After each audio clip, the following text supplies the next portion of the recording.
माँ Gayatri recording studio singing by power star Dharmendra Nirmaliya.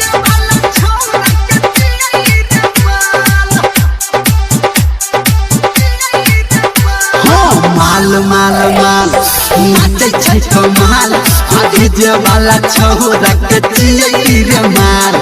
माल माल माल नाचे छै कमाल आगे जे वाला छोरा के चियै रे माल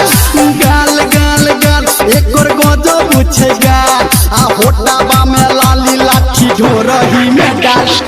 माल माल माल नाचे छै कमाल आगे जे वाला छोरा के चियै रे माल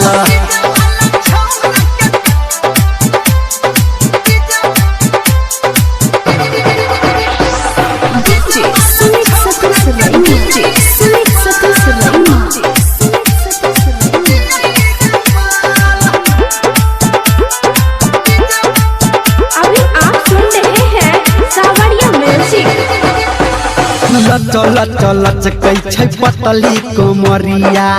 धीरे धीरे बढ़तै रे ट्रोली के गरिया लत लत लत कई छै पतली कोमरिया धीरे धीरे बढ़तै रे ट्रोली के गरिया धीरे धीरे बढ़तै रे ट्रोली के गरिया सबके नजर छै रे छोरी पे टटका सबके नजर छै रे छोरी बेटा तक चोहलै छै जब ई नागिन के चाल माल माल माल नाचे छै कमाल आखी जे वाला छोरा के चियै रे माल माल माल माल नाचे छै कमाल आखी जे वाला छोरा के चियै रे माल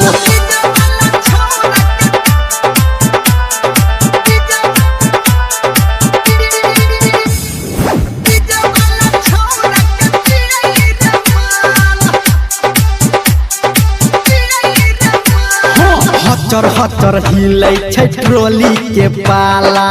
छोरा ऑपरेटर तक देतै भाला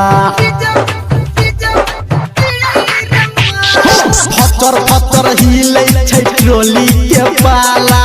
छोरा ऑपरेटर तक देतै भाला छोरा ऑपरेटर तक देतै भाला धर्मेंद्र निर्मलिया कहै छौ सही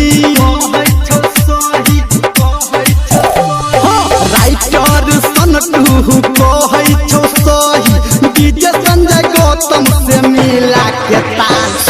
माल माल माल नाचे छै कमाल आगे जे वाला छोरा के चियै रे माल माल माल माल नाचे छै कमाल आगे जे वाला छोरा के चियै रे माल गाल गाल गाल एकर गजब छै गाल आ होटवा में लाली लाठी ढोरही में डाल